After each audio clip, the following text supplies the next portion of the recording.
l'État est toujours en récupération de notre réalité.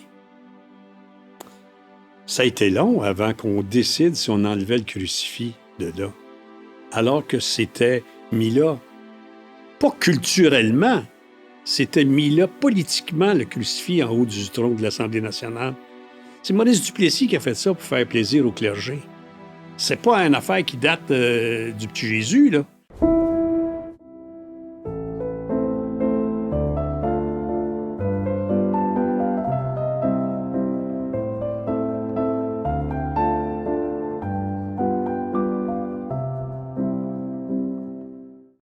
Bonjour à tous. Un mot pour remercier ceux qui nous soutiennent financièrement. C'est grâce à vous que le projet fonctionne, qu'on peut continuer d'aller de l'avant, d'approcher des gens et de se projeter à long terme dans ce projet-là. Si vous voulez nous soutenir justement, vous pouvez vous abonner de façon totalement gratuite au projet, mais vous pouvez aussi vous abonner sur Patreon, également sur YouTube. Il y a 2 options qui s'offrent à vous. Patreon, le lien est dans la description. YouTube, vous allez juste en bas comme ça parce que vous êtes abonné, mais vous avez aussi rejoindre, se joindre. Vous pesez là-dessus et dans les 2 cas, ça vous donne accès aux épisodes 3 semaines d'avance sans publicité ainsi qu'à du contenu exclusif. Sinon, à mardi prochain. Merci. Bonjour à tous, bienvenue à un nouvel épisode d'Il reste du monde. Aujourd'hui, quel invité. Franchement, je suis très, très, très fier qu'il ait non seulement répondu à mon appel, j'ai trouvé son téléphone, j'ai appelé, c'était lui au bout du fil, Jean-Luc Mongrain. Bonjour. Comment ça va? Très bien, merci, M. Villemur. Rémi. Ouais, je vous dirai pas comment j'ai eu votre numéro, mais... J'aimerais ça le savoir, par exemple. Tu n'es pas obligé de dévoiler tes sources. En tout cas, quand vous avez répondu, puis que je vous ai présenté le projet, que vous vous assoyez devant moi comme ça, puis vous avez dit quelque part dans 2 semaines. Rappelle-moi dans 2 semaines. Est-ce que c'est. Je me suis pincé. Là. Je pensais que ça serait plus compliqué. Ah ouais? Non, il faut pas. Non? Non, je suis pas compliqué. Mais parce que vous donnez plus beaucoup d'entrevues. Ben non, je suis retiré. Je dis pas que je suis retraité, mais je suis retiré. Et on m'a pas retiré. Je me suis retiré. Ouais. Parce que j'ai commencé, j'avais 24 ans. J'en ai 74. J'ai pas manqué une journée de travail dans toute cette période de temps-là. Alors, c'est correct. On passe à autre chose. Est-ce que vous êtes sollicité, quand même? Ça arrive. Ouais. Ça arrive. Il y a Villemur qui m'a appelé récemment. Villemur. Ah, il n'est pas correct. Il n'est pas correct, lui. Hey, M. Mongrain, 21 octobre 1998. On est le 24 octobre aujourd'hui, on enregistre. C'est une date. Est-ce que vous vous en rappelez? Je me souvenais pas de la date, mais je pense que je sais où on s'en va. Il est 3 heures du matin. Je reçois un appel chez nous à la maison. À 3 heures du matin, quand le téléphone sonne, c'est jamais une bonne nouvelle. Et j'ai des enfants. Alors, tu t'imagines le pire. Et là, il y a un gars qui est là, il dit « Bonjour, je suis, je sais pas moi, le lieutenant Intel. » Il dit « Nous sommes sur une prise d'otage. Avez-vous suivi ça hier? » Non. J'avais un souper avec des amis. Je n'ai pas écouté les nouvelles. On est revenu plus tard. Il dit il tient en otage un individu à la pointe d'une carabine. Il l'a attaché sur un fauteuil. Et on ne fait plus ça depuis M. Poirier, qui a fait à peu près tout ce qu'il y avait comme négociation d'otages. Mais il dit là, ça ne débouche pas. Il n'y a rien à faire. Est-ce que vous accepteriez, parce qu'il le demande, c'est la seule raison pour laquelle il commencerait à penser à libérer son otage, de venir négocier cela. J'ai dit oui. Bon, il dit, je vais vous mettre en ligne avec lui. Ça fait que là, il me met en ligne avec cet individu-là que je connais pas. Il dit bonjour. J'ai dit, qu'est-ce que tu fais, là? Ah, là, ça marche pas. Puis bon, etc., ça marche pas. Il n'y a rien qui marche, puis etc. Puis la police est là, puis je veux que vous veniez. J'ai dit, il dit, c'est-tu bien vous? Ben non, si on me joue un tour, tu sais. Si la police essaye de me rouler. Non. J'ai dit, c'est moi la preuve. J'ai dit, venez d'abord si c'est vous. Alors, j'ai dit, c'est pas moi qui décide dans cette affaire-là. Y a-t-il un policier en ligne? Le gars, il me dit, oui, je suis là. Avez-vous objection? Il dit, non, on vous attend.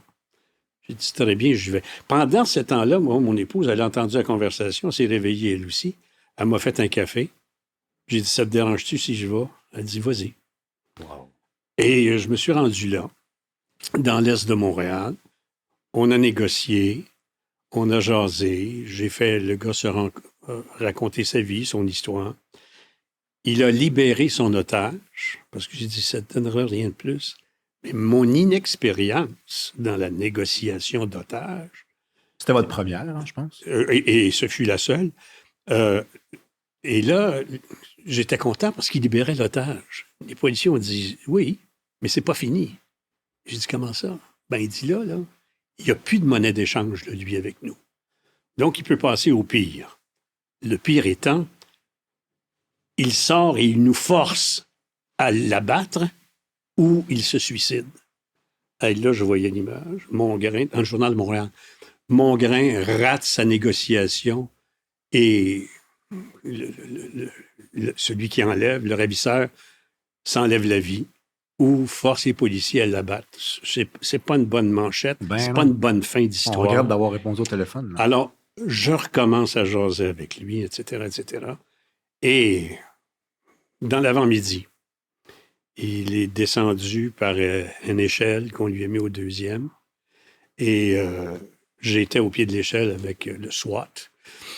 Et j'ai dit, écoute, ils vont t'amener à l'hôpital, là, puis ils vont te vérifier, etc.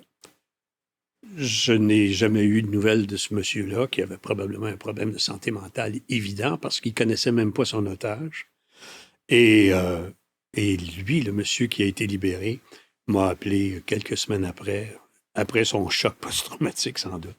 Et voilà. C'est ce que j'ai fait ce 28 octobre? 21 octobre 21 1998. Puis, Ouais. juste pour ceux qui ne vous connaissent pas, il n'y en a pas beaucoup au Québec, mais animateur, grande vedette de la télévision au Québec.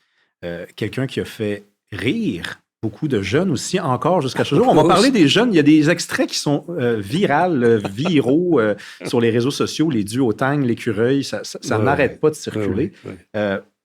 Mais revenons à cette prise d'otage-là, parce que c'est votre première et votre seule prise d'otage que vous avez gérée, en tout cas dans laquelle vous avez été impliqué. Mais on vous a appelé un homme qui était suspendu à un pont à un moment donné aussi. Il y a eu une histoire comme ça. T'sais, vous étiez quelqu'un de particulier. Là. Moi, je fais le même métier que vous, puis je pense pas qu'on va m'appeler un jour pour faire ça. Mais on est dans une autre époque aussi. Les médias traditionnels étaient la seule référence, que ce soit à la radio ou à la télé, avec une grande puissance de présence pour les gens. Il n'y avait pas tous ces avenues de d'autres plateformes aujourd'hui. Moi, personnellement, j'ai eu la chance d'avoir une relation de proximité avec le public. Les gens me l'ont bien rendu, là, avec les trophées, etc., mais c'est pas les trophées qui mesurent le travail, mais c'est un indice d'une proximité. 18 fois, ils ont dit que j'étais l'animateur qu'ils approuvaient ou qu'ils aimaient ou de qui ils se sentaient proches. Alors, donc, c'est ça qui fait ça. Moi, j'ai toujours fait de la télévision la télévision, c'était un médium très puissant, qui manquait de chaleur, cependant. On était là, passif, devant ce qui se passait. Moi, j'ai fait ça à TVA pendant de nombreuses années. J'ai été à Télé-Québec également. Mais, et à TQS, quand j'ai changé la façon de faire des nouvelles, c'était parce que je me disais, il faut qu'il y ait une proximité, il faut qu'il y ait une raison d'accrocher les gens pour leur dire, écoute, ça te concerne. Tu es un citoyen. C'est quoi un citoyen? C'est quelqu'un qui sent qu'autour de lui, il peut être un agent de changement ou une victime de système. Alors, je présentais les choses pour capter l'intérêt, capter l'attention. S'il fallait que ce soit plus cocasse et curieux et drôle, bien, je le faisais parce que, dans le fond, un éditorialiste, avec 3-4 coups de plume, des gros traits, il traduit une réalité. C'est un commentateur, c'est un analyste, c'est un éditorialiste, le caricaturiste. Alors, quand les circonstances le permettaient, pour l'absurdité du sujet, j'en mettais beaucoup pour montrer aux gens l'absurdité de la situation. Comment ça a commencé, cette histoire-là? Je fais rarement ça, là, mais parcours exceptionnel, origine parfois très surprenante.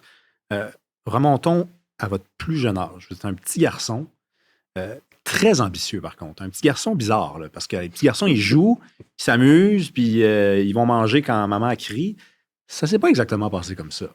Moi, je suis enfant unique. Hein? J'ai pas de frère, j'ai pas de sœur. Alors, j'ai été mis rapidement à devoir m'organiser. J'avais des parents, oui, mais j'étais jamais couvé. Jamais j'étais l'enfant gâté pourri. Là. C'est pas arrivé. J'ai été choyé, j'ai été chanceux. La situation économique modeste mais j'ai jamais pensé à manquer de quoi que ce soit. Sauf que j'ai vu des gens, puis je me disais, rapidement, j'ai dit, j'ai le goût de faire des sous. Alors, à 9 ans, on déménage à Chambly parce que c'était les villes champignons qui voyaient le jour. Et Chambly était en progression. Mon père a eu une opportunité par un ami d'avoir un terrain. On se construit une maison dans un nouveau développement dans cette municipalité-là.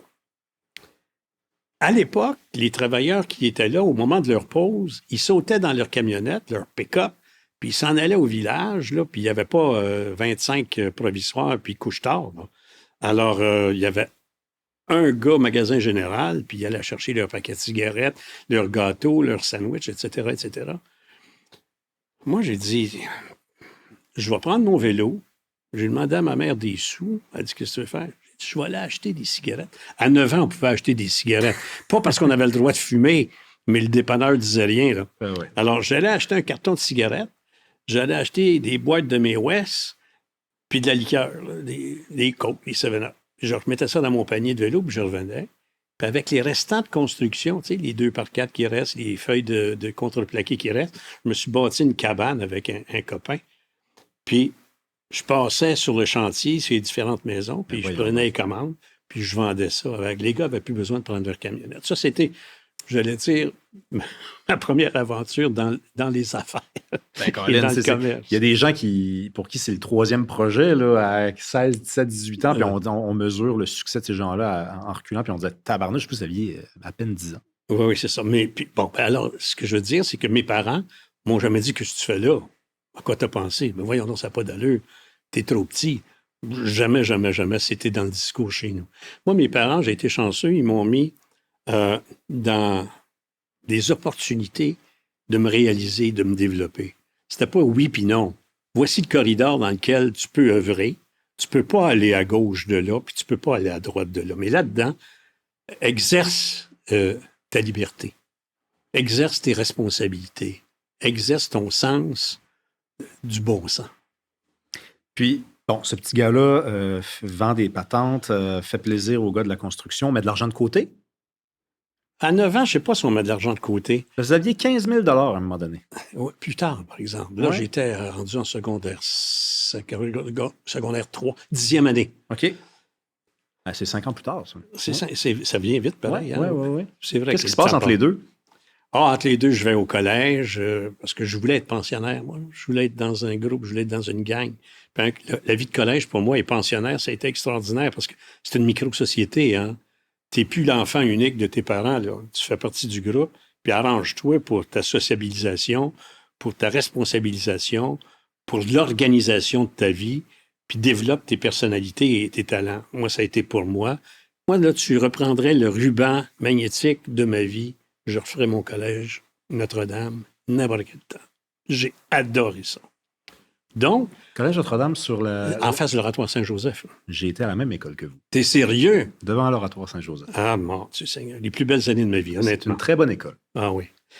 Ça n'a pas les doigts en l'air de d'autres collèges, mais ça forme des gars, par exemple. Ben oui, puis des filles. Quand on prenait la 51 sur le boulevard Queen Mary, puis que les gars de Brébeuf rentraient dans l'autobus, on les regardait et on disait, vous autres, là, vous n'avez pas de filles dans votre école, hein?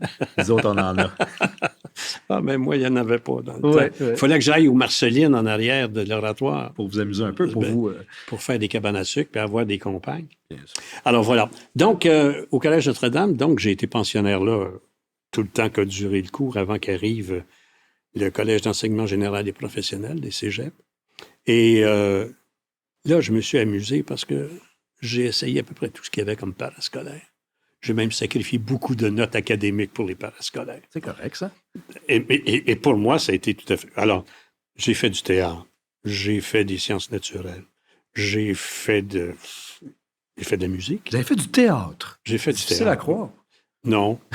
Je te dis pas que j'étais bon dans tous les rôles, mais ça m'a fait débloquer sur la gêne ou la timidité que je pouvais avoir parce que tu défends une proposition quand tu fais du théâtre. L'auteur a une proposition qui te met, que le metteur en scène te donne, et il faut que tu défendes ça au-delà de ce que tu es. Alors ça, j'ai trouvé ça extraordinaire. Ça m'a donné et une assurance en rapport avec le public, parce qu'il y a une réaction. Et je me suis rendu compte que c'était moins gênant d'être sur la scène que dans la salle. Si tu fais une conférence, tu es prêt, tu es instrumenté, tu sais ce que tu as à dire, tu sais où sont tes punchs, puis tu sais où tu veux t'en aller dans ta conclusion. Ça, c'est ta conférence, admettons, ton propos. Ben, c'est formidable parce que au moment où toi, tu le dis, les gens qui sont dans la salle ne sont pas capables de faire ce que tu fais. Ils seraient peut-être meilleurs que moi s'ils n'avaient pas le temps de faire la même préparation que j'ai faite. Mais pour l'instant, là, c'est moi qui est là. Alors, et ils apprécient ou pas ce que tu vas faire. Donc, c'est un défi énorme en rapport avec ta propre perception de toi-même et ta réalisation. Alors ça, pour moi, ça a été extraordinaire. Et je faisais de la musique dans l'harmonie. Je ne suis pas un musicien, mais il y avait des sorties. Il y avait des concerts qu'on donnait ailleurs, donc je pouvais ne pas être au collège la soirée où on était en concert. Des occasions de fuite. Ben, un peu, là, tu sais, en tout cas, puis d'une gang. Pas le football, je n'étais pas équipé pour ça. Alors, l'harmonie, ça me convenait. Et comme tous les jeunes, quand le directeur de l'orchestre disait « Ah, bon, Jean-Luc, tu vas jouer de la trompette. » « OK, c'est parfait, on va prendre la trompette. » Mais tu vois le gars qui joue du saxophone, j'avais le coup du saxophone. Je dis au frère, j'aimerais ça changer pour du saxophone. Tu ne feras pas ma ligne de trompette pour commencer à apprendre le saxophone, tu oublies ça. J'ai dit, frère, si jamais, c'était un frère, compte-toi, Alcide. J'ai dit, si jamais vous entendez, ou si vous voulez vous défaire d'un saxophone, vous entendez quelqu'un qui en a un à vendre, ça m'intéresserait. Il ne m'en parle pas, à peu près 2 mois après. Il me donne une carte, il dit ça, il dit, là, peut-être que tu vas en trouver, il y a une fanfare à Ville-Saint-Laurent qui arrête d'opérer, l'école ferme. Va voir ce monsieur-là. Fait que je pars, je m'en vais voir ce monsieur-là, pogne l'autobus, je m'en vais là. Ben, il dit, je m'occupe pas de ça, je sais qu'on l'a à vendre, là. Moi, je travaille à la ville. Il dit, le concierge est là, je l'appelle, puis il va te montrer ça. Il me montre dans le grenier du collège. Il y a 80 instruments de musique dans leur étui. 80!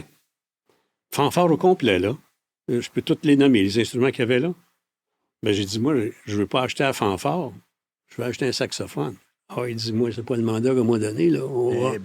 Pas un magasin, là. Je retourne voir le monsieur à ses bureaux, ils n'ont pas le concierge. J'ai dit, écoutez, il dit, j'ai un acheteur, là, moi, là. Je ne sais pas si c'est vrai, mais il dit, j'ai un acheteur. Ah oui, oui. J'ai dit, il vous donne comment? Ah, ben, il dit, tu ne le sauras pas. Mais j'ai dit, moi, si je vous donnais tant avec un chèque certifié, il dit, c'est à toi, mais il dit, tu as jusqu'à 9 h demain matin. J'appelle mon père. Je dis, ben, j'aimerais ça acheter une fanfare. Il dit, tu tombes sur la tête. C'est exactement ce qu'il m'a répondu. Alors, j'y explique ce que j'ai vu. Il dit, ça te prend combien? Parce que la deuxième question, c'est qu'est-ce que tu as fait? T'sais? Ben ouais. Tu fais un mauvais coup, tu sais. Avec des petites marcelines, on ne sait jamais. Alors, je dis, non, c'est pour acheter une fanfare. Mais j'ai dit, c'est demain. Fait qu'il est venu me porter le chèque certifié au collège. On s'est rendu là. J'avais demandé à l'aumônier du collège, le père Allard, je ne sais pas si tu l'as connu. Ben oui. Bon, Gilles Allard. Gilles, ben oui. Gilles qui commençait, c'était un jeune prêtre, c'était un jeune aumônier. Ils ont pris la camionnette, il est venu avec moi. On a rempli la camionnette. Et j'ai acheté une fanfare, de laquelle j'ai réussi à faire un peu de sous parce que je l'ai vendue à la pièce. Donc, je suis allé chez Archambault Musique, au coin de Sainte-Catherine. Puis là, je suis monté là avec un échantillon de chacun de mes instruments. Puis là, le gars, il se demandait ce qui arrivait. Je disais, comment ça coûte, ça? Comment ça vaut? Comment vous vendez ça? Là, il regardait dans ses catalogues, il dit, ça vaut tant. Je prenais une note, je redescendais, je remontais avec une clarinette. Ça, comment ça vaut? Je redescendais, je remontais avec... Il était patient, le gars? Oui, super patient. Alors, moi, j'avais tous les prix du détail. Alors, je baissais ça d'à peu près 60-70 %. Ah ouais. Je ne donnais rien. Et j'ai vendu, puis j'ai fait à peu près 10-12 000 $. Une affaire comme ça. Puis là, Là, j'ai été en Europe pendant 2 mois. OK, racontez-nous ça. Ben, je suis parti avec l'argent que j'avais fait. Vous êtes allé voir quel pays? La France, la Belgique, la Suisse, l'Autriche, l'Italie. Ouais, c'est ça. J'ai fait le tour. Puis là, moi, il y a une affaire qui me qui me chicote depuis tantôt. Vous êtes un enfant unique. Très rapidement, tu sais, vous constatez qu'il y a comme deux destins qui s'offrent à vous. Le premier, c'est celui des enfants uniques. De façon assez classique, on s'isole, on apprend à s'amuser avec soi-même. Mais tu sais, ça peut nous ralentir dans le développement parce qu'un jour ou l'autre, on entre dans le monde, puis le monde est fait de communication et de rapport avec les autres. Mais vous, on dirait que vous vous bottez le cul. Hein? C'est là que le collège, pour moi, c'était quelque chose d'extraordinaire. Et je me voyais pas. J'avais joué déjà avec les petits soldats de plomb, avec la ferme, avec Visible Man, Visible Woman, puis plutôt que de monter des avions, puis etc., je collais le corps humain, les os, puis les 216 os qu'on a dans le corps, puis etc., etc. J'ai tout fait ça. Vous aviez fait le tour, là. Mais la sociabilisation, ça me manquait. J'ai jamais voulu avoir de frères et de sœurs, cependant. Jamais. Mais d'aller au collège, un peu à la dure à cette époque-là, honnêtement, j'ai adoré ça. J'ai fait une vie extraordinaire. Parce que là, vous suivez des activités. Théâtre, pour moi, c'est quand même assez... Peut-être que inconsciemment, vous avez jamais fait le lien, mais comme, tu sais, vous avez fini par être un personnage. Et on va revenir tantôt sur la notion de personnage. Parce que je le prends pas... C'est pas négatif du tout. OK, d'accord, parce qu'il y en a qui prennent ça... Ah non. Moi, je veux juste dire que vous avez eu un rôle à jouer. Donc, on a tous un rôle à jouer. Bien sûr. Puis, il faut l'assumer. Absolument. Puis, il y avait une dimension théâtrale dans votre travail. Mais tu sais, le théâtre, donc, c'est une façon de dire, j'ai le choix. Je reste chez nous avec, j'ai pas de frères et sœurs, donc je reste tout seul, ou bien je m'amuse, je sors de mon carré de sable, je vends, ça va me porter, ça va me mener à aller poser des questions au gars du Archambault, retourner le voir, je m'ennuie, je vais retourner le voir, le gars du Archambault. Comment vous arrivez aux médias? Le chemin, c'est lequel que vous prenez? Moi, je suis parti de Montréal après le cégep, qui est le collège Marie-Victorin, aujourd'hui, dans l'est, nord-est de Montréal. À l'époque, c'était le Scholastica central de Montréal, que ça s'appelait. C'était un regroupement d'à peu près toutes les communautés religieuses, qui sont les différents pavillons qu'on le retrouve autour du campus. Et moi, les Sainte-Croix avaient un pavillon là. Alors, tout mon alma mater fait au Collège Notre-Dame, le naturel pour le cégep, c'était d'aller au pavillon du Jarrier. Ça s'appelle comme ça parce que c'est le fondateur de la communauté des Sainte-Croix. Alors, j'ai été là, au cégep. J'ai détesté le cégep. Honnêtement, là, j'ai même plus trop de temps pour le faire. J'avais d'autres choses en tête que d'aller dans l'incubateur. En sciences humaines, pas de maths, là. Le cégep, là, on s'entend, travaille pas mal moins fort qu'en sciences. Oui. Mais méthode quantitative, ça peut être dur, par contre. Oui. Alors donc, je suis parti de là. Je suis parti de là et je me suis inscrit en théologie à l'Université de Sherbrooke. Pourquoi? Parce que je suis un enfant de la Révolution tranquille, moi. J'ai connu le Québec avant 1960, les processions de la fin de Dieu, les vêpres, la messe le dimanche, puis tout ça. Là. C'était le Québec de mon enfance. Oups, 60, 61, 62. Ça brasse, là.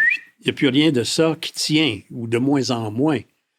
Ma question, parce que la philo qu'on a faite au cégep, etc., comment une société peut se transformer aussi rapidement avant et après l'encoquinement du pouvoir religieux et du pouvoir politique? Cette relation intime-là,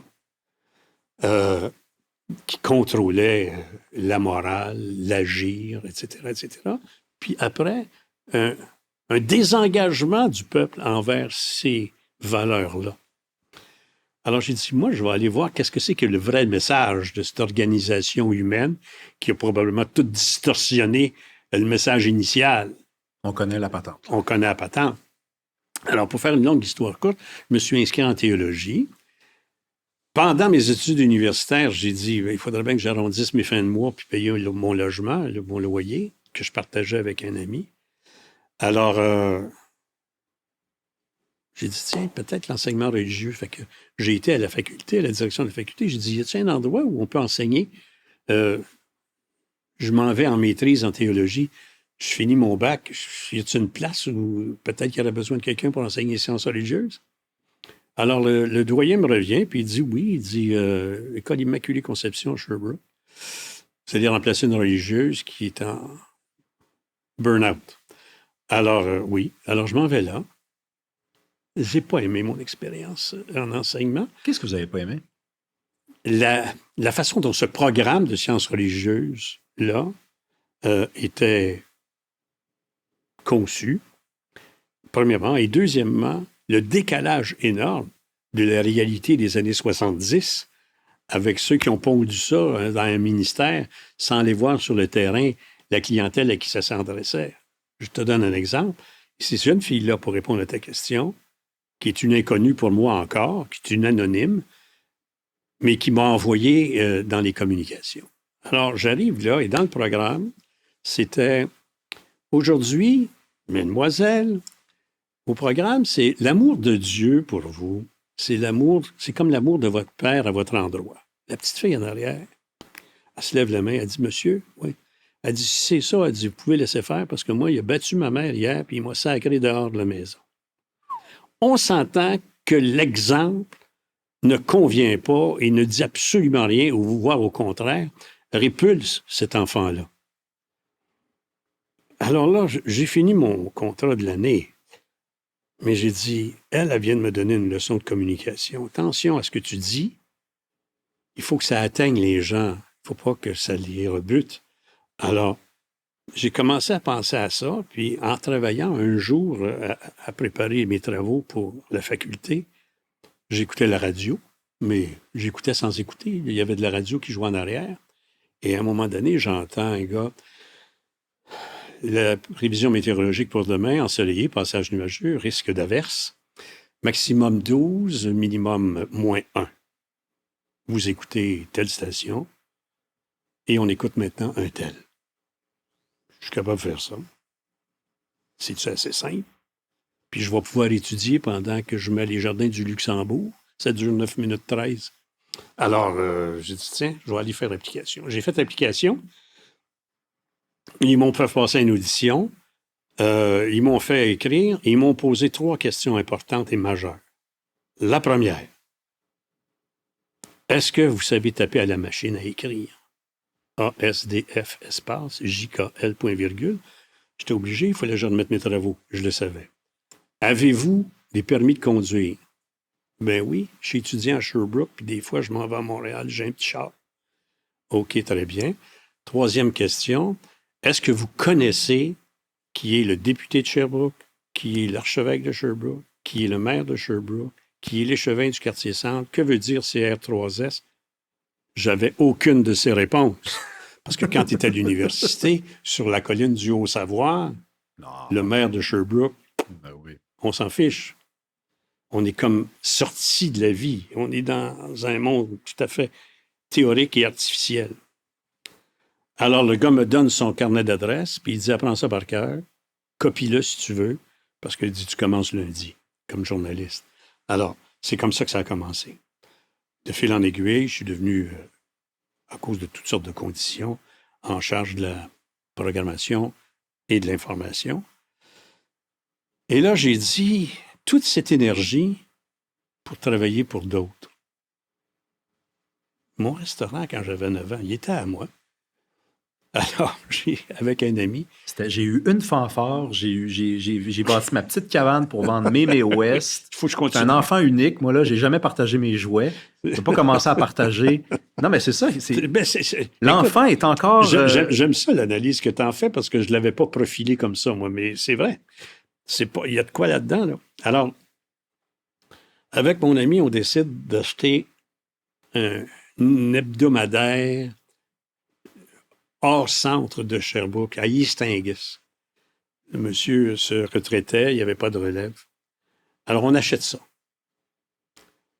On déménage ça, on détruit la raison sociale, on déménage ça à Sherbrooke, puis on part en hebdomadaire. Avec une claque et une bottine. Mais c'était bon, ça, la raison sociale. La nouvelle. Oh, oui, non, allez-y. La nouvelle. Puis, c'était une copie visuelle du Journal de Montréal. Okay? Tu pouvais commencer par la fin. Alors, on a fait ça en hebdomadaire.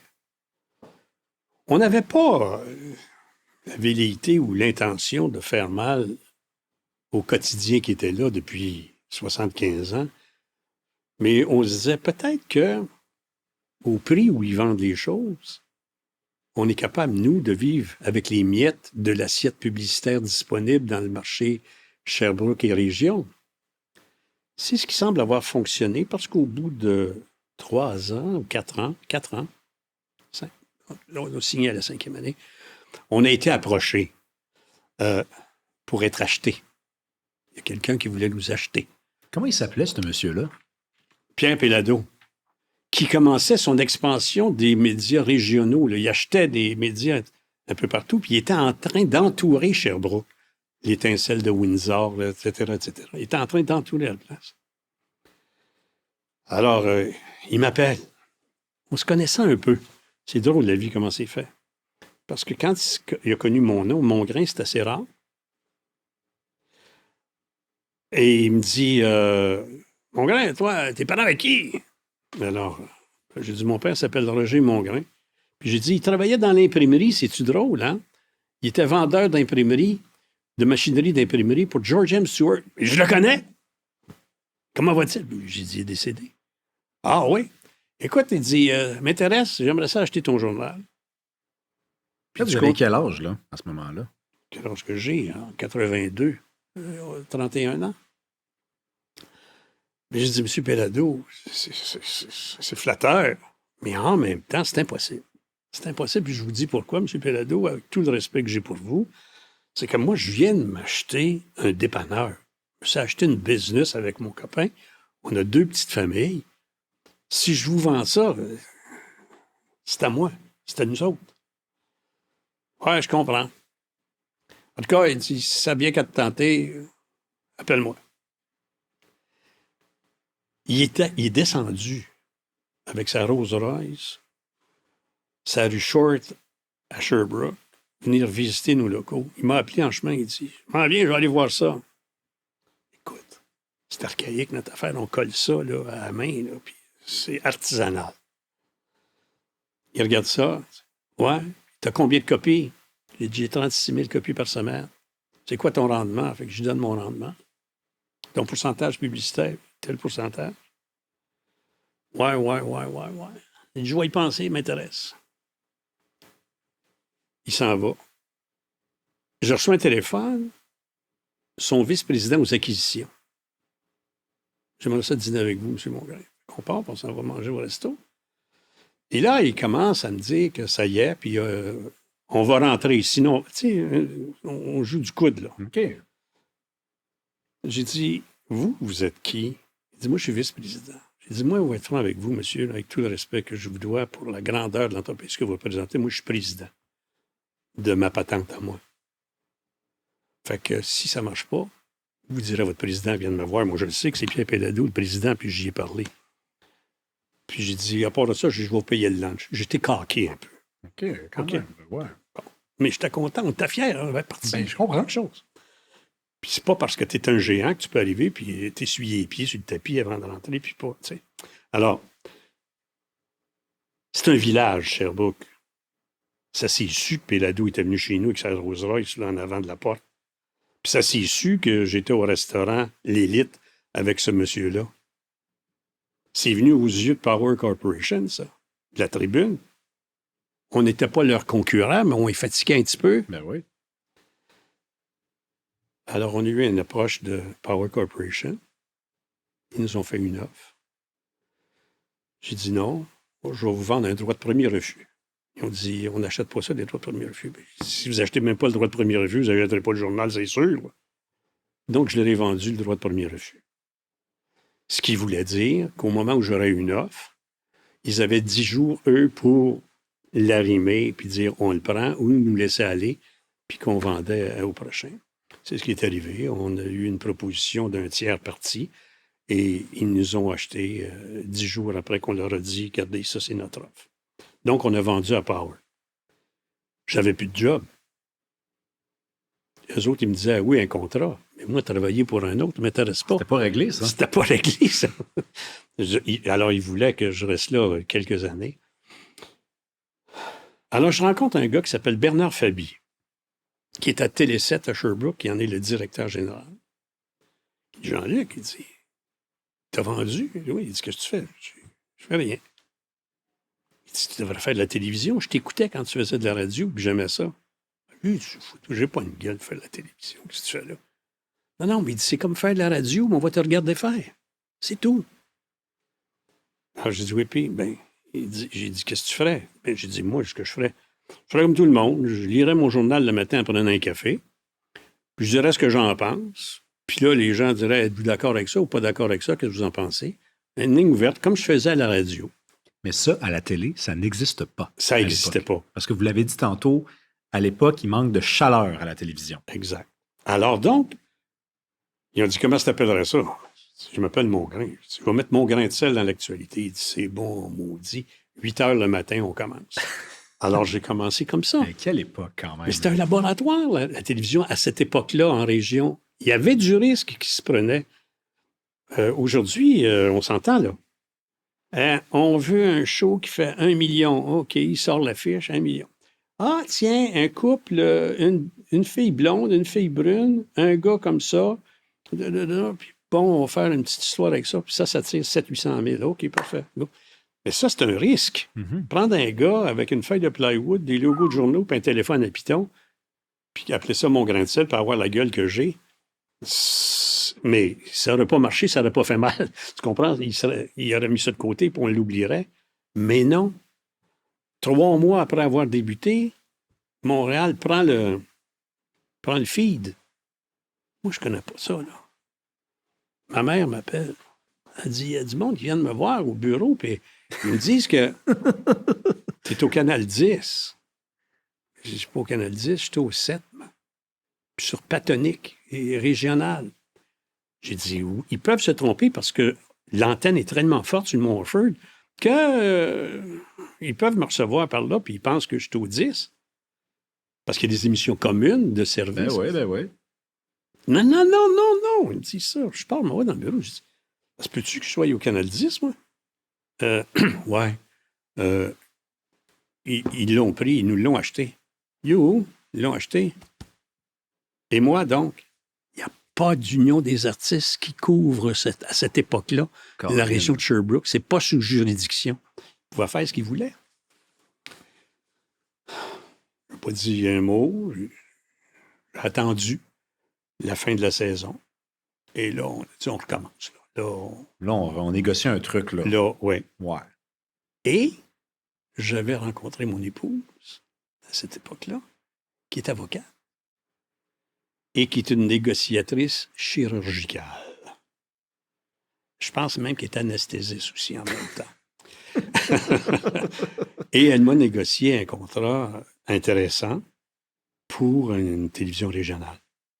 Alors, donc, c'est là que ça a commencé, puis là, ça a roulé, puis etc., etc. Puis là, à l'époque, parce qu'il y a comme 2 périodes... Je parle beaucoup, je trouve. Non, moi, je trouve pas. Non, moi, je okay, trouve pas. D'habitude, je pose plus de questions, mais là, vraiment, les questions, vous y répondez vous-même. Je voulais qu'on prenne le temps de remonter comme ça. Parce qu'il y a des gens qui ne connaissent pas ce parcours-là, puis il y a des gens qui connaissent Jean-Luc Mongrain, ne connaissent pas Mon grain de sel. C'est pas exactement la même affaire. C'est la même personne, mais il y a eu comme 2 phases dans cette carrière-là. La première, c'est le Jean-Luc Mongrain qui s'intéresse aux petits problèmes du monde, les problèmes du quotidien, les problèmes simples. Pour le dire plus simplement, on pourrait dire on est dans le microscopique. Le défenseur de la veuve et de l'orphelin. Ouais.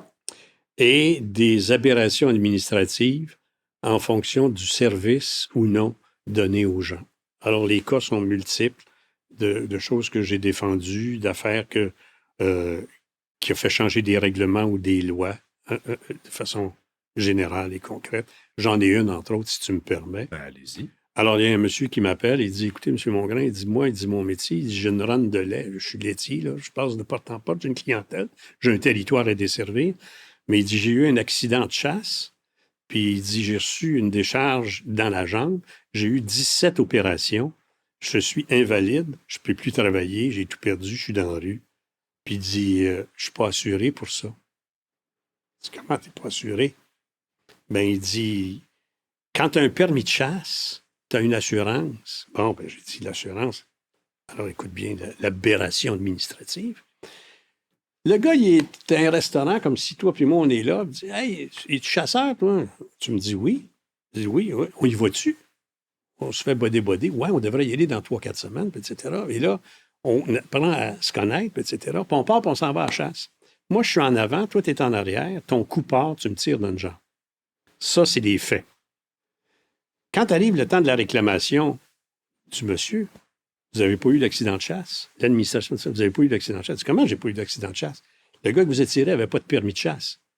Donc, nous autres, on ne couvre pas. C'est aller en cours, puis c'est un braconnier. Vous allez pouvoir le poursuivre, lui. Il me raconte ça.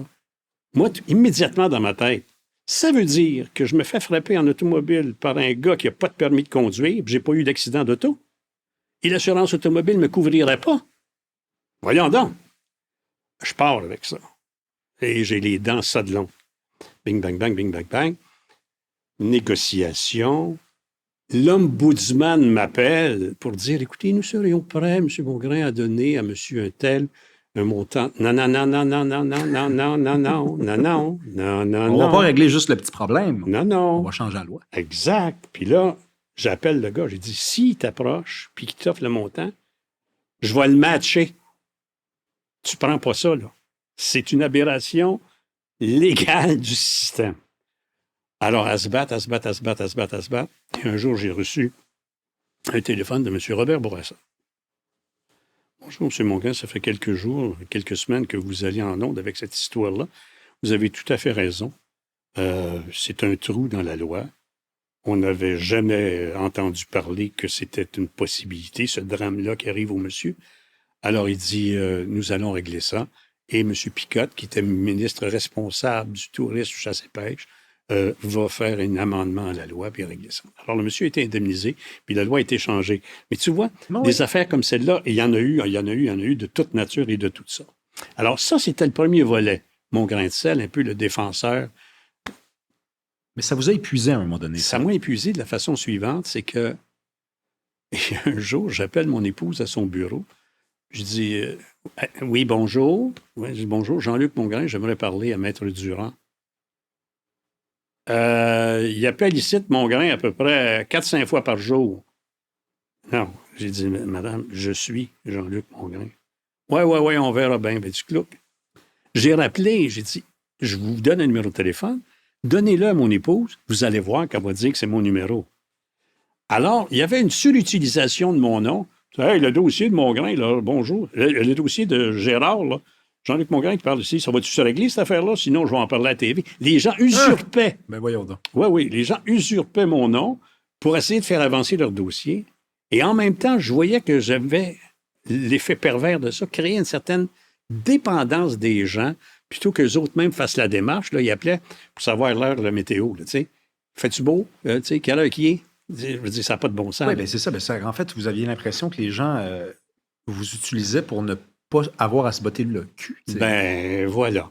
Mais ça, c'est un peu le fruit, in extenso, d'une société ou d'un gouvernement à providence. Tout est là. Et le deuxième, Jean-Luc Mongrain, ça, c'est celui peut-être qu'on connaît un peu plus. Je parle pour ma génération. C'est le Jean-Luc Mongrain qui n'a plus de moustache. C'est le Jean-Luc Mongrain qui est peut-être plus dans le macro, puisque tantôt, il était question de micro, même si, bon, j'ai parlé tantôt de l'épisode des duotangs. Est-ce que c'est du macro ou c'est du micro? Ça, c'est légendaire. C'est du macro-Québec. C'est du macro-Québec. On est au... Ben oui, parce que là, on a la hiérarchie du ministère de l'Éducation, mais ça reste quand même un cas spécifique. C'est une liste de commandes pour le début de l'année scolaire. Donc là, vous vous êtes intéressé un peu plus aux grands enjeux à ce moment-là. Oui. D'abord parce que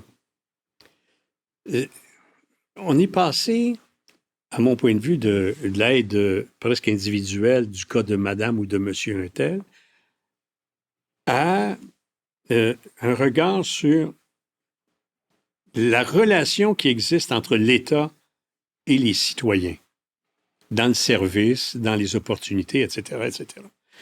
De sorte que on est sorti de la ligne ouverte, on est sorti de cette proximité-là pour dire des enjeux également dans le domaine de l'éducation, dans la justice, etc., etc. Ce que l'on vit présentement, parce que la société québécoise est basée sur à peu près 4 piliers. Ce château-là tient par à peu près 4 piliers. éducation, la santé, la justice et la sécurité. Oh mon Dieu. On aime ça, la sécurité. Tu sais, alors, c'est ces 4 piliers-là qui tiennent la relation de confiance entre l'État et le citoyen. Quand tu ne crois plus à la justice, quand tu ne crois plus à ta propre sécurité parce que tu es dans la rue, quand tu penses que sauver des épinettes, c'est plus important que sauver des enfants, parce que la première richesse naturelle qu'on a dans la vie, là, dans notre société, c'est les enfants. C'est eux autres là, qui sont en train de pousser puis qui vont nous donner de l'oxygène plus tard dans la vie. Mais non, j'ai jamais vu de manifestation, moi, pour des enfants maltraités dans la rue devant la Place Ville-Marie. J'en ai vu pour des chiens ou des chats, par exemple. Ah, oui. J'en ai vu. Alors, tu comprends qu'il y a quelque chose là que moi, je considérais comme fondamental. Puis c'est cet angle-là que moi, j'ai pris pour pas être le monsieur SOS. Puis le théologien de formation, celui qui s'était même lancé dans l'étude de la théologie comme ça, parce qu'il cherchait à comprendre comment on était passé de ce qu'on appelle peut-être à tort la Grande Noirceur à la Révolution tranquille, le liant entre les deux, il ne réalise pas au midi de sa carrière que finalement, on a toujours un enjeu du religieux au Québec, c'est-à-dire qu'on se questionne très peu. Quand une idée est mauvaise, mais qu'elle est institutionnalisée, ben, elle est institutionnalisée. Ça veut dire qu'il ne faut pas la questionner. Il y a ça au cœur de votre critique sociale. Oui, parce que, tu sais, quand on parle de laïcité, puis on en parle encore, j'ai entendu M. Roberge la semaine dernière encore revenir là-dessus. Moi, je pense que notre problème que nous avons, c'est qu'on a une laïcité non assumée. On pense que... Puis vous le pensez il y a 15 ans, ça. Oui. Parce que je vous ai écouté au Franc-Tireur, c'est exactement cette formule-là oui, que vous utilisiez avant la loi 21, avant que M. Roberge dise, là, les symboles religieux dans les CPE, des garderies subventionnées, ça, c'est fini. Exact. Alors, on a une laïcité non assumée que je traduis comme ceci pour ce qui concerne les croyants québécois dits de souche. C'est-à-dire qu'on n'y va plus, on s'en sert plus, on n'y croit plus. Mais au baptême, c'est plus le fun de marcher à l'église. Puis au mariage, c'est plus beau d'un allée d'église avec des fleurs que devant des blocs gris du palais de justice. Alors, on a du cherry picking, comme on dit en anglais. Tu sais, c'est Forrest Gump, quand sa mère lui dit « Les chocolats, tu sais, c'est une boîte à surprise. Là. Des fois, tu ne pognes pas tout rouge que tu aimes. » Alors, cette réalité-là, à mon point de vue, fait en sorte qu'on craint l'étranger parce qu'on sait comment on a pu être exploité. Alors que tout ça fait en sorte, à mon point de vue, que si on avait une laïcité assumée, on accepterait, pas dans l'espace public ou dans les services publics, mais que des gens aient leur propre expression. On en a eu des processions aussi. On a fait des prières dans les rues. Ça a existé. Ça n'existe plus. Mais il y a des gens d'ailleurs qui considèrent que dans leur formation, ça devrait toujours exister. Moi, je pense que dans l'espace public, si tu adoptes le Québec, tu vis comme les Québécois, mais dans ton espace privé, ça t'appartient. Mais où vous tracez le privé puis le public? Parce que moi, quand j'entends privé, j'entends à la maison. Pour moi, c'est ça, privé. C'est la sphère privée, c'est ce qui se passe dans la chambre, c'est ce qui se passe dans le salon. La porte est fermée. Comme le sexe, ça ne nous intéresse pas. On n'a pas d'affaires là-dedans. Mais vous, c'est pas exactement ça, le privé, parce que vous, mettons, si je vous ai bien suivi, un employé, par exemple, d'une CPE, il pourrait garder son signe religieux sur la tête. Je ne suis pas sûr. Non? Ça, c'est public, on est dans le public parce qu'on fait affaire avec une population. Okay. On fait affaire avec une population malléable, sans qu'ils comprennent pourquoi. Les petits-enfants. Ben oui. Alors, j'aime pas ça. J'ai jamais aimé ça des sectes et j'ai jamais aimé ça des autres cultures. Ça, c'est public parce que c'est un service public et ça fait partie de l'espace public, à mon point de vue, parce que les CPE, on les subventionne. Hein? Ben oui. Voilà. On parlait tantôt de ce rapport-là du religieux. Le religieux ne nous a pas vraiment quittés, finalement. Le religieux est encore là. On a notre foi. On a encore la foi. On croit dans un État. On croit en la paperasse. Vous avez dénoncé ça beaucoup, ça, la paperasse. Le fameux exemple des duotangs, l'écureuil, quelqu'un le nourrit, amende, parce que c'est écrit dans le livre. Ça a-tu de l'allure? C'est écrit dans le livre. Fait qu'on ne se pose pas d'autres questions. Pour moi, il y a quelque chose, c'est comme la Bible. Le gouvernement, c'est une nouvelle Église. Il manque de thé. Alors, je pense que l'État est toujours en récupération de notre réalité. Ça a été long avant qu'on décide si on enlevait le crucifix de là, alors que c'était mis là, pas culturellement, c'était mis là politiquement, le crucifix en haut du trône de l'Assemblée nationale. C'est Maurice Duplessis qui a fait ça pour faire plaisir au clergé. C'est pas une affaire qui date du petit Jésus, là. Alors, cette réalité-là, ça a été très long avant qu'on comprenne que c'était pas contre cette croyance-là que l'on le mette dans le corridor, dans une chasse, mais que l'espace, qui est l'espace du peuple, le Parlement, se débarrasse de cet axe religieux qui semblait trôner au-dessus de la Constitution canadienne, l'article 1. Allez le lire. C'est Dieu. 82 en plus, là. Écoute. Pas 1867. Non, 82. Fait que c'est quand? Quand? C'est quoi? Moi, ça demeure ma question. Moi, personnellement, si j'ai la foi, en quoi que ce soit, la foi, c'est un sentiment. C'est pas une preuve. La foi, c'est un sentiment. Comme l'amour. L'amour, ça se prouve pas. Ta blonde te demande, prouve-moi que tu m'aimes. Mais là, tu veux que je fasse de plus?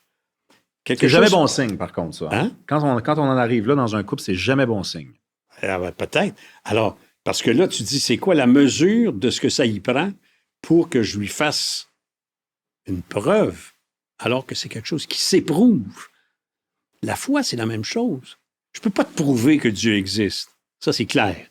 Mais j'éprouve, cependant, un sentiment religieux en rapport avec cette relation, religieux, en rapport avec cette relation.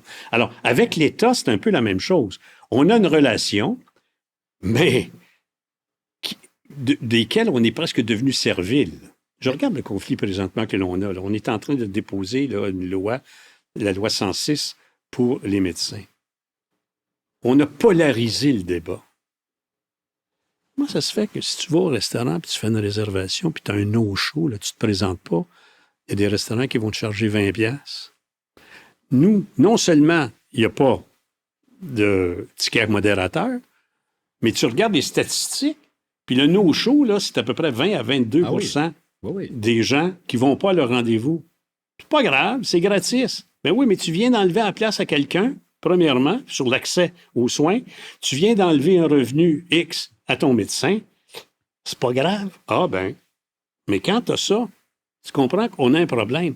Alors, le problème que nous avons dans nos relations avec nos services de l'État, c'est qu'on prend ça pour du dû. Exactement. Alors que nous sommes aussi responsables. La santé publique, c'est l'affaire de tous. Mais c'est parce qu'on ne réfléchit plus. On s'en remet à quelque chose d'autre. Ben voilà. La religion, mais c'était ça la religion aussi. Ben oui. Le curé répondait à bien des questionnements. Puis des fois, on était dans le doute, puis il disait le dimanche, je sais que parmi vous, il y en a qui doutent. Venez me boire après. Je fais du temps supplémentaire. Vous régler ça. Je fais du temps supplémentaire. Mais aujourd'hui, dans l'État, il y a plein d'affaires dont on n'a pas besoin de s'occuper. Et là, le fait qu'on s'en remette toujours à quelque chose d'autre, qui n'existe pas vraiment, c'est une patente, c'est tout autour de nous, bien là, finalement, on est vache parce qu'on ne se présente pas. Tu sais, pour terminer sur l'affaire de la religion et de l'Église, moi, je me rappelle quand j'étais petit gars, là, le petit catéchisme du Québec. Les gens ne connaissent pas ça. Là. Et la première question du livre de 360 et quelques questions, qu'est-ce que le catéchisme? La réponse, le catéchisme est le livre dans lequel nous apprenons tout ce qui est nécessaire pour aller au ciel. Fait que là, tu viens de t'être enferré dans la logique du livre des 364 autres questions. Où est Dieu? Dieu est partout. Ah, écoute donc, on est fait. Il n'y a plus de réflexion.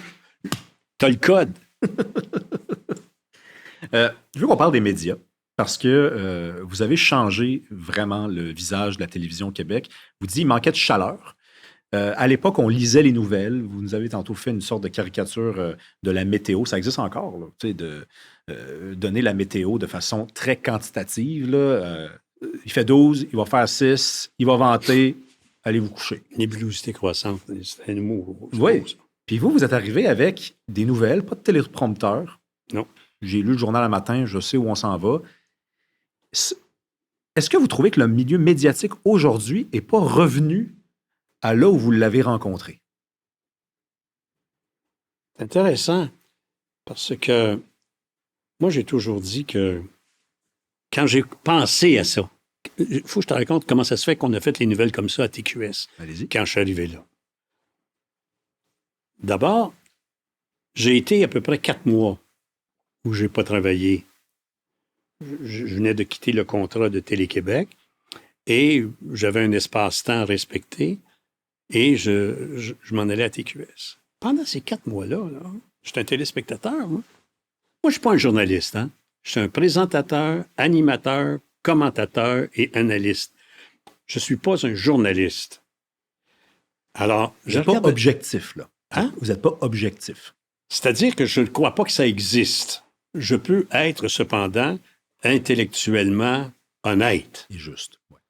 Mais l'objectivité, la photo du photographe là, qui prend Chrétien avec la casse à l'envers, puis que c'est celle-là qui décide de poser alors qu'il a rempli un rouleau de film de 50 photos, qu'est-ce qu'il décide? Il passe un message. Là.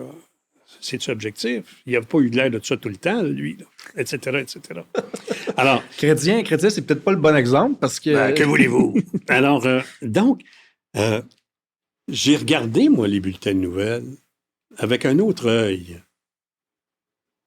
Puis je me suis surpris à dire, Linda, viens voir ça. Ça n'a pas d'allure.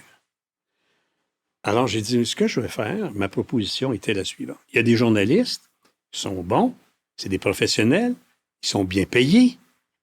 Moi, je vais faire les leads. Je vais faire l'intro de la nouvelle et un commentaire à la fin.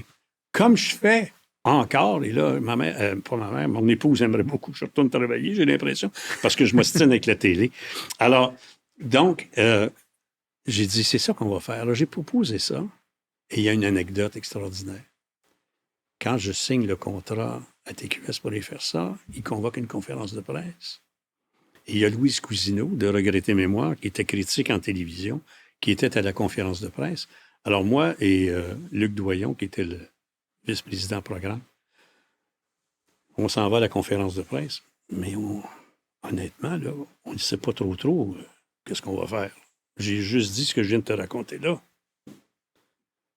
Alors, bon, ben, M. Mongrain, Mme Cousineau, bon, ben, M. Mongrain, là, ça va avoir l'air de quoi? Un bulletin de nouvelles, ça ressemble à un bulletin de nouvelles. Il n'y a rien qui se ressemble plus à un bulletin de nouvelles qu'un bulletin de nouvelles.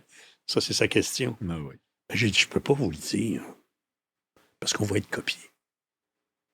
Alors, laissez-moi le faire, puis on verra ce qui arrivera. Mais si je vous le dis là, vous allez le dire, puis là, ils vont nous copier. Ce qui créait un mystère. Ouais. Puis vous achetiez du temps un peu. Puis moi, j'achetais du temps parce qu'on n'avait pas encore traité l'idée avec la salle des nouvelles. C'est un fœtus de concept. Là. C'est ça, oui. Alors, on n'avait pas traité l'histoire avec les journalistes. Et ma réputation me précédait. Ah, il va nous envoyer à rondelle d'un patin plutôt que de nous la mettre sur la palette, puis etc., etc., etc. Alors, je les ai rencontrés, puis je leur ai dit ça, puis j'ai dit, ouais, mais ça fait 20 ans qu'on fait ça.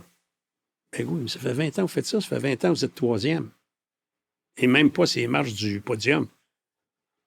On peut-tu essayer tout d'un coup qu'on serait à la troisième marche ou à la deuxième marche du podium? Oui. Avec 6 mois, on est venu à la première marche du podium. Ce qui est une aberration dans la logique des choses, parce que, écoute, nous autres, un correspondant à l'étranger, là, c'est Longueuil. Hein. C'est pour ça que j'avais été chercher Pierre Nadeau.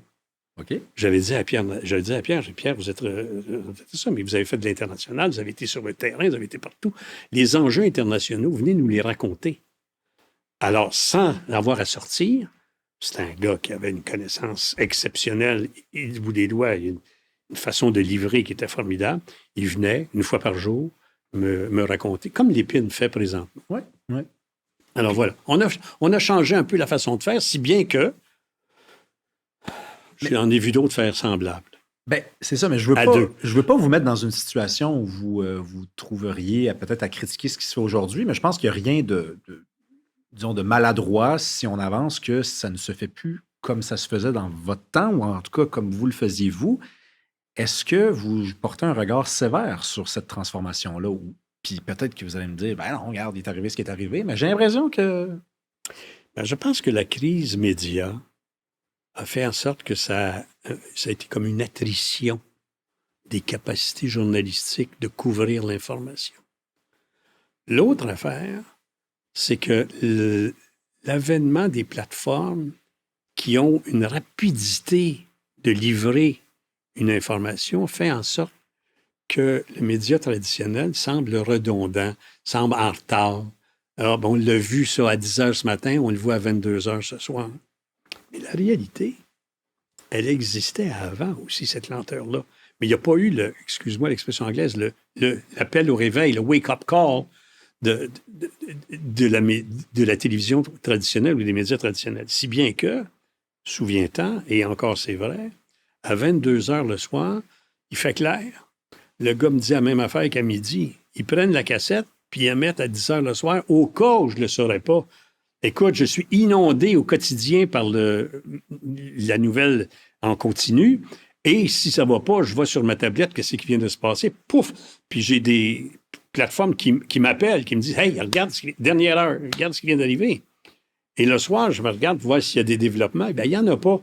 C'est le même topo que ce midi. Moi, il fait noir. Puis je regarde le gars, il est au soleil, puis il me raconte l'histoire comme si c'était... Mais non. C'est vrai, ça. Tu comprends?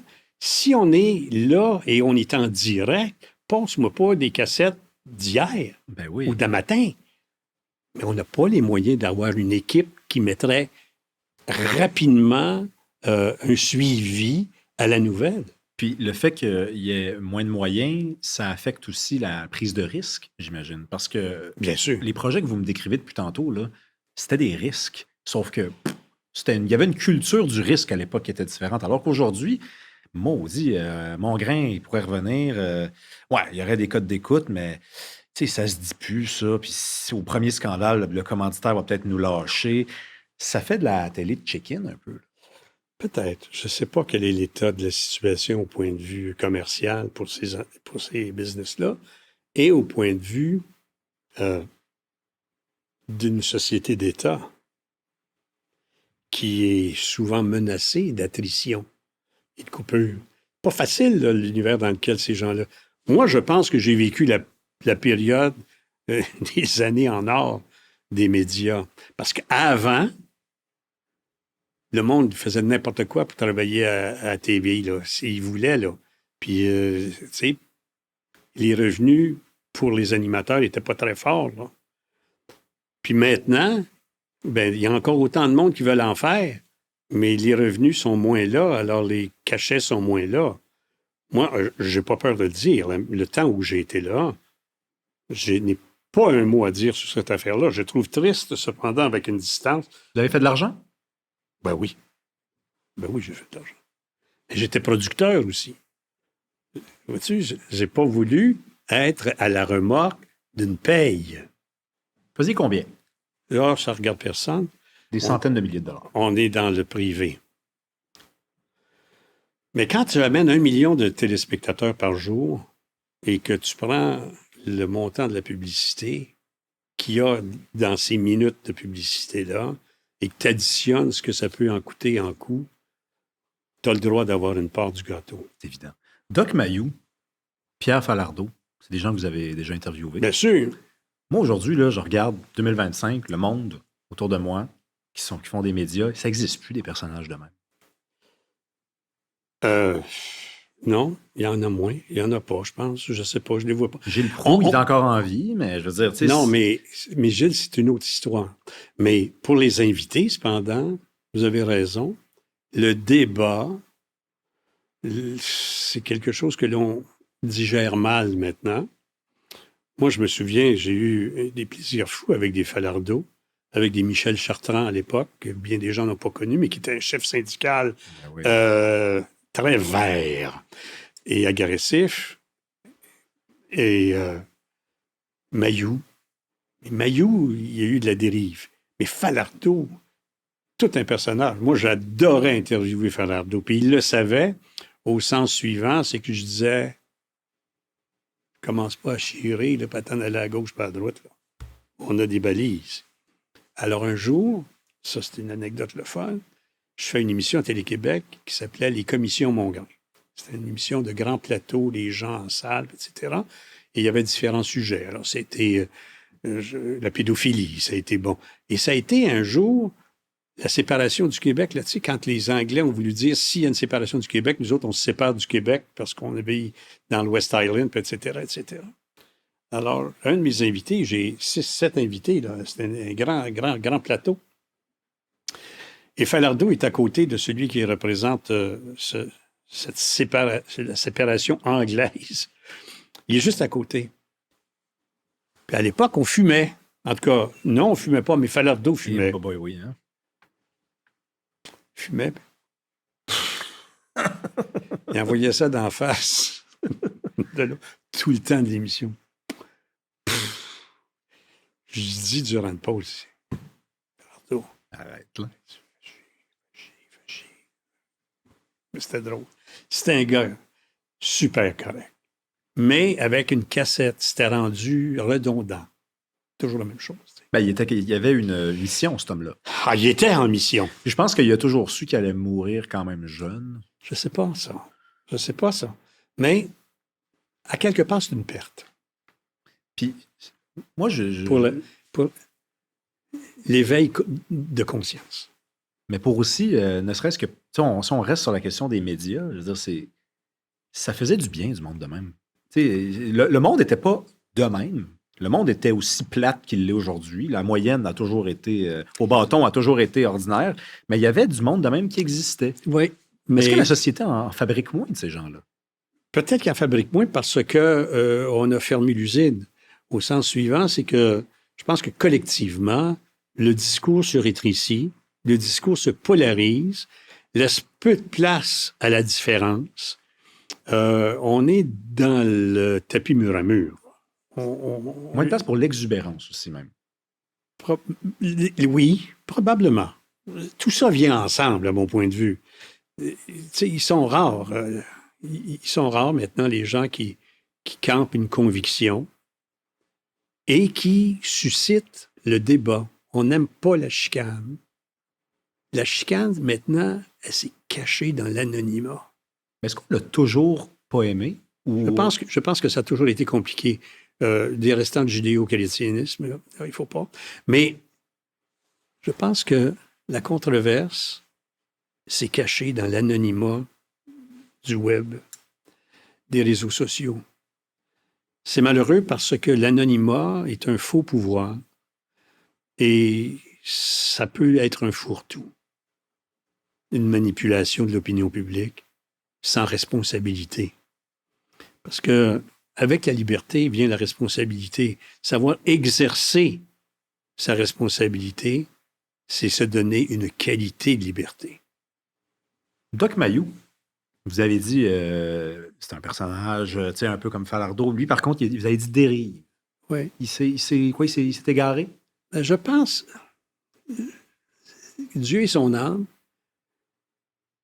mais c'est une personnalité complexe. À se demander dans quelle mesure il était lui-même ou s'il n'était pas victime de ce qui lui est arrivé. Pas victime. C'est comme un gars qui s'est isolé. Bien qu'il parlait collectivement, mais il était pas mal seul dans sa gang, mais il y avait des adeptes. C'est tout à fait différent que d'être ouvert à l'ensemble d'une clientèle. Alors, il y avait des adeptes et il ciblait et les femmes, et ci et ça, tellement qu'il s'est mis à dos son propre organisme du Collège de médecins. Oui, souvent. Et souvent. Alors, moi, j'ai un peu peur à ça. Tu sais, moi, j'en ai fait du commentaire, j'en ai fait de l'opinion, j'ai jamais personnalisé, j'ai jamais mis personne en boîte au sens de le planter et lui nuire. les gens avec qui j'ai été les plus sévères, c'est avec les politiciens. Parce que eux autres, dans leur vie, là, ils m'ont demandé de lui donner ma confiance à ce politicien-là ou à cette politicienne-là. Ils m'ont dit, je vais servir tes intérêts. Puis en plus, tu vas me payer. Alors, je pense qu'ils ont le droit d'être questionnés. Et j'écoute les commentaires, j'écoute les propos politiques qui se tiennent présentement. On passe à côté d'énormément de questions. Énormément de questions. Mais on va y venir tantôt parce que je veux vous entendre sur des enjeux contemporains. Ce serait complètement une erreur de ma part de ne pas profiter de votre présence pour vous lancer là-dessus. Mais avant toute chose, une entrevue qui vous a marqué, parce que vous avez rencontré toutes sortes de monde, des politiciens, Falardeau, Doc Mayou, en même temps, vous avez parlé avec du petit monde ordinaire, y compris lorsque vous aviez plus la moustache, il y a des gens qui vous appelaient pour dénoncer certaines affaires. Vous avez rencontré toutes sortes de monde. Ouais. S'il y en avait une, mettons, entrevue, là. Moi, le politicien que j'ai préféré dans l'entrevue, c'est René Lévesque. Parce que tu sentais qu'il essayait pas de te vendre de quoi. Il essayait juste de te dire qui tu es. Et il nous a injecté, à mon point de vue, à cette époque, la fierté d'être que l'on est. Alors ça, c'était quelque chose. Je ne sentais pas chez lui de cassette. Je ne sentais pas chez lui de quelque chose de préfabriqué comme relation de communication. C'est un pro du domaine et il savait très bien par où l'eau passait. Là, quand tu posais des questions, il savait très bien. Mais il les éludait pas. Il répondait. Et ce que j'ai appris de lui, sans le savoir, lui, il ne sait pas, mais moi, c'est dire ce qu'on pense, au risque de me tromper, sans demander d'avoir raison. Ça, là, présenter une proposition comme celle-là, ça fait que les gens disent « Ah, j'ai une place pour mon interprétation des choses, mon évaluation des choses. » Et ça, c'est sympathique. René Lévesque, quand il est... je pense que l'un des plus beaux hommages qu'on lui a rendu, c'est Félix Leclerc, qui lui a rendu un hommage un jour en disant avant René Lévesque, on avait un voisin qui nous intimidait, puis il avançait, puis il disait Hey, construis pas ici, parce que ça, c'est mon terrain, puis j'avance. Puis René Lévesque est arrivé, puis il a dit Wow. Plus d'empiètement. Plus d'empiètement. Et le voisin a reculé. Il a dit Tabarnouche, on s'est jamais fait parler de même. Il a fait du bien aux Québécois, cet homme-là. Ben, moi, je pense qu'il nous a donné un sens d'être citoyen, c'est-à-dire que d'avoir des décisions à prendre pour nous et aussi des responsabilités envers notre propre avenir. Moi, je pense que c'est ça, René Lévesque. Est-ce que c'est un éveilleur de conscience? Je ne le sais pas. Est-ce que... D'ailleurs, je pense qu'il était trop fort pour son équipe. Et quand tu es trop fort pour ton équipe, bien, ton équipe peut te donner des jambettes ou te demander la porte parce que le PQ, ils sont très forts pour tuer leur chef. Là. Très, très forts. Félix Leclerc a dit qu'il faisait partie de la courte liste des libérateurs de peuple. Il n'y en a pas beaucoup dans une histoire. C'est ça qui est écrit sur sa pierre tombale. Oui, c'est Félix Leclerc qui a écrit ce texte-là. Qui a cité cette phrase. Puis, moi, c'est la femme de Parizeau, sa première, Alice, qui, lorsqu'il est mort, René Lévesque a dit moi, j'ai marié Parizeau, un homme qui a dit aux Québécois vous n'êtes pas prêts, mais suivez-moi, on va aller par là. Mais René Lévesque, il suivait son peuple, par contre. C'est le gars qui est avec le troupeau, mais qui est au milieu des moutons. Alors que Parizeau, lui, c'est le berger qui est en avant du troupeau. C'est une belle distinction que je trouve très intéressante parce que quand tu ne sens pas que tu es attiré, mais que tu es motivé, c'est plus intéressant d'embarquer. Parce que là, après ça, tu peux voir d'autres intérêts. Le berger, il t'amène peut-être te faire raser. Fait qu'on est mieux. Si tu as une distance entre le berger puis le troupeau, tu te dis, hey boy, peut-être qu'il veut pas nous regarder dans les yeux parce qu'il sait où on s'en va, mais nous, on sait pas où on s'en va. Il connaissait les Québécois. Oui. Il incarnait. Puis les Québécois dans leurs hésitations aussi. Quand les Québécois hésitaient, ils hésitaient avec eux. Oui. Mais le peuple est intelligent. Moi, je crois à l'intelligence populaire. J'ai été à même de le constater pendant toutes ces années-là. Cette intelligence populaire-là ne répond pas nécessairement à ce que tu appelles un quotient intellectuel. Tu comprends? Mais certainement à une vibe du moment dans une situation X à laquelle tu es confronté. Je veux qu'on parle de votre retraite. Enfin, vous êtes retiré médiatiquement, Oui. mais vous êtes très actif quand même. Je suis sûr, vous êtes très en forme. Merci. Vous avez répondu au téléphone. C'est pas forcément. C'est déjà bien. Y a-t-il des choses, vous dites tantôt que vous vous obstinez avec votre télévision, y a-t-il des choses là qui vous énervent en ce moment au Québec en date d'octobre 2025? Oui. Je pense que la qualité d'une société se mesure à la façon dont elle prend soin de ses plus faibles et de ses plus démunis. Je pense que ça, on ne fait pas ça. Malheureusement. Parce que la productivité a tout craint. Il y a un genre de capitalisme outrancier. Ça crée un sous-produit.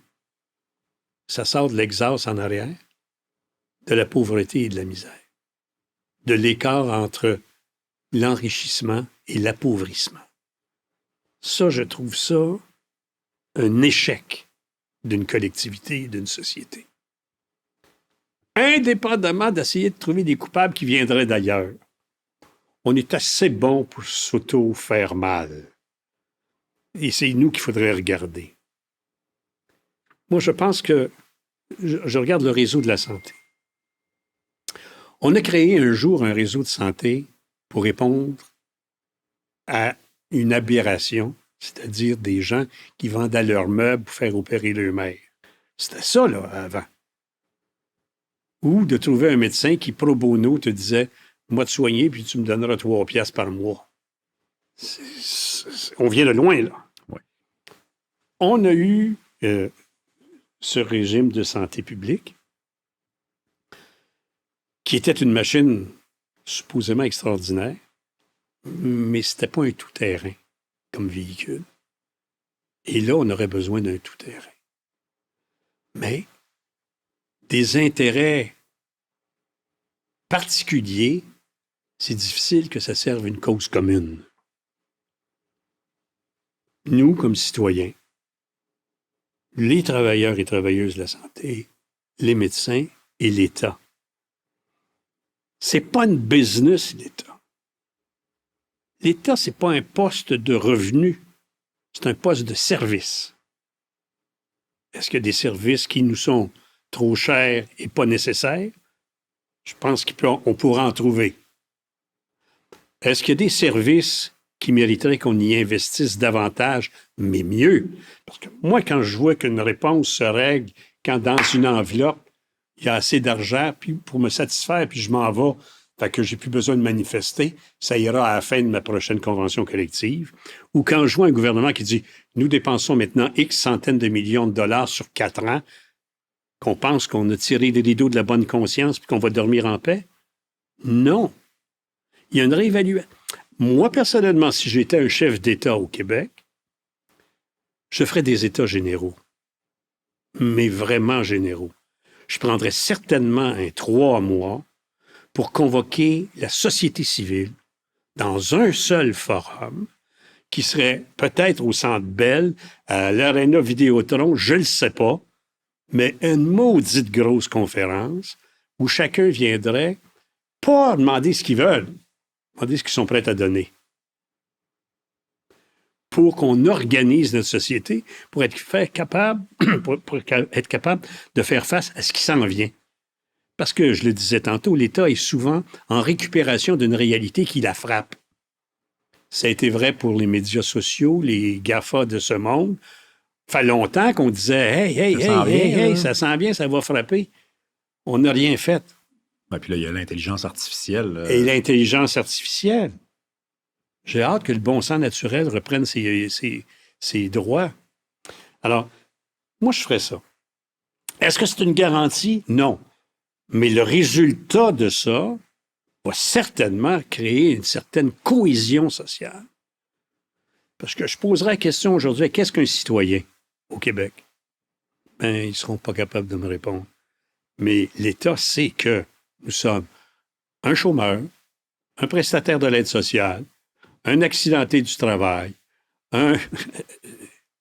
Pourquoi? Parce que l'État-providence a morcelé ce que l'on est. C'est plus facile à gérer.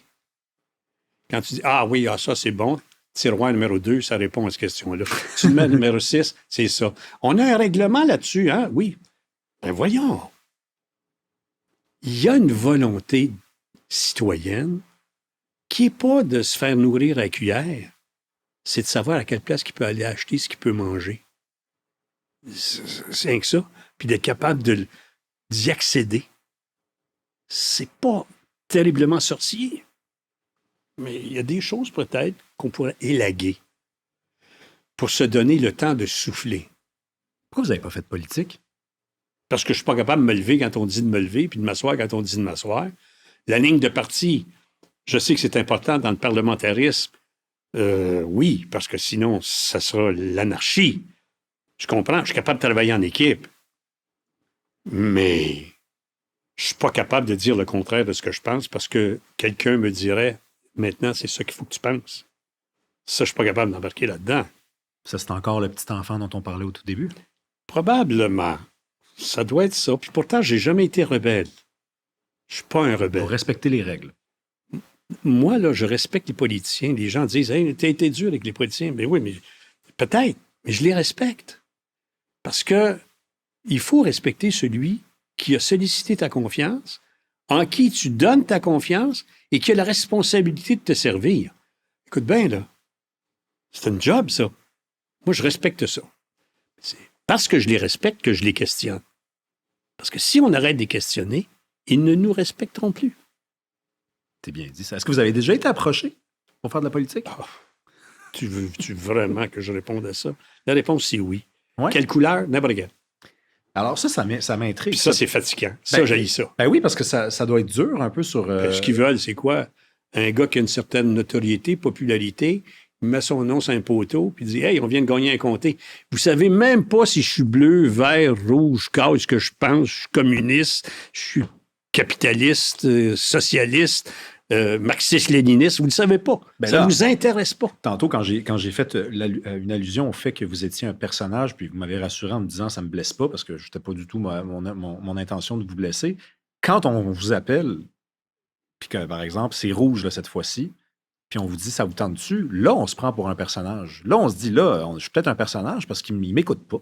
Il me regarde aller, il me met sur mute, il me voit m'agiter, puis il dit, ça nous le prend, lui, parce que ça pogne, puis ça fait rire le monde. Mais est-ce qu'ils ont vraiment écouté? Ça fait un comté de plus. C'est presque insultant, dans le fond. Ce serait le fun si un chef devenait de moi et vous dit, est-ce que vous êtes fédéraliste ou indépendantiste? Ils ne m'ont jamais demandé ça, là. Ce qui est supposément d'être la base depuis 35 ans, ou si ce n'est pas 40 ans, de l'antagonisation politique et du seul débat que l'on fait, à peu près. Jamais personne est venu me demander ça. Ils sont venus, devriez vous présenter. On aimerait ça que vous soyez de notre équipe. Ça aussi, c'est-tu privé, si je vous demande ça? Demandez quoi? Si vous êtes fédéraliste ou souverainiste. Ben, ça ne regarde personne. C'est ça, c'est privé, ça aussi. Oui. Les jeunes, je veux qu'on parle des jeunes, parce que moi, j'ai 31 ans. Tantôt, quand je vous ai demandé... Vous aviez plus jeune que mon gars. Ben, en tout cas, j'ai l'âge que vous aviez quand vous avez... acheté une business. Acheté la nouvelle. La nouvelle. Oui. Il y a, autour de moi, tout le monde vous connaît. Même des jeunes beaucoup plus jeunes que moi. Là. Je parle de 21, 22 ans. Ils vous ont déjà vu circuler quelque part. Peut-être que pour vous, ça serait préférable que ce ne soit pas pour ça. Mais en tout cas, ils vous respectent. Ils vous trouvent courageux. Ils disent, c'est qui ce gars-là qui avait le courage de dire ça, de péter une coche, de se mettre à terre, de mettre des potoufs en studio. Qu'est-ce que ça veut dire que les jeunes de mon âge... Je suis peut-être mieux placé que vous pour répondre, finalement, mais qu'est-ce que ça veut dire que ces jeunes-là soient quasiment nostalgiques d'une époque où ça existait, ça? Ça veut-tu dire que le monde est rendu plate? Alors, Rémi, qu'est-ce que ça veut dire? Ben, moi, j'ai une hypothèse. Donne la réponse. Moi, j'ai une hypothèse, mais vous n'y avez jamais pensé. Parce que vous faites reconnaître là, par les jeunes. Oui, bien sûr. Les jeunes, ils vous regardent à l'épicerie puis ils font, c'est ce gars-là. Là. Peut-être.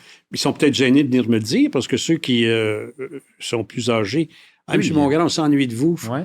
Vous nous manquez. Ça arrive presque quotidiennement.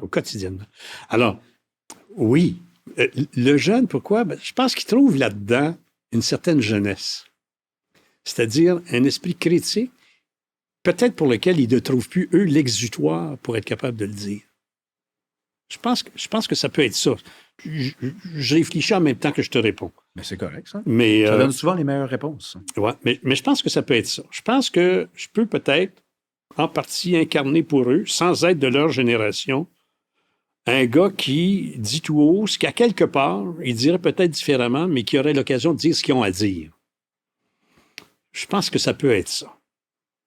Il y a peut-être un peu d'autres choses, même si ça ressemble beaucoup à ce que vous venez de dire, c'est que le monde de la communication s'est rigidifié.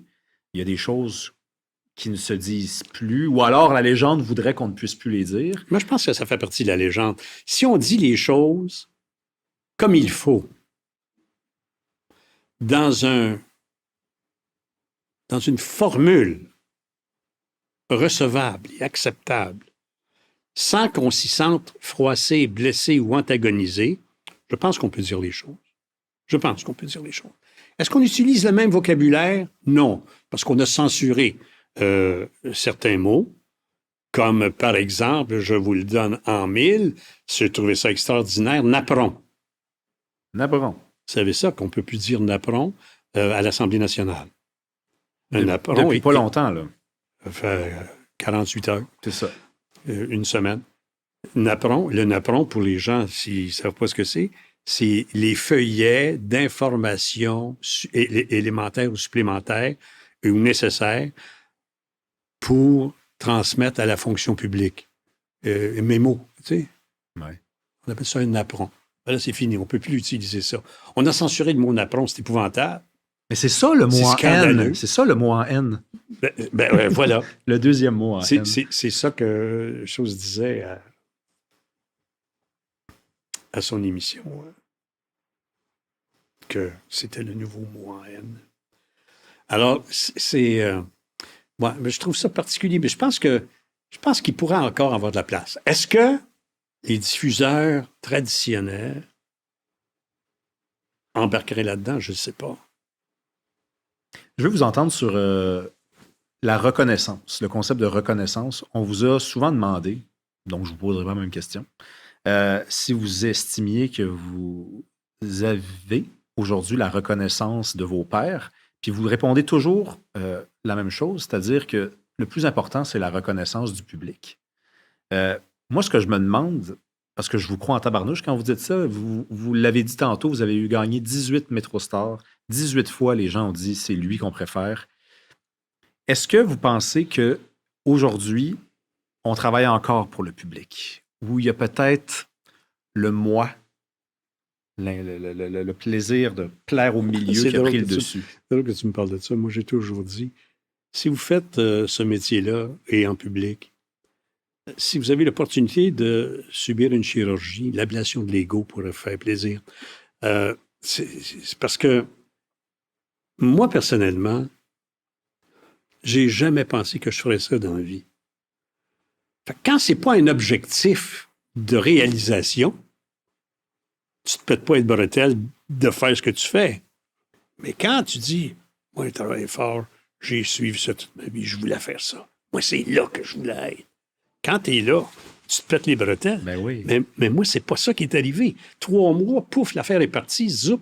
J'avais même plus de contrôle sur cette affaire-là, au sens suivant, c'est que je voulais pas, 18 fois, il doit y en avoir une couple là-dedans que c'est par tradition. Je veux dire, par la force des choses, pourquoi pas lui d'abord?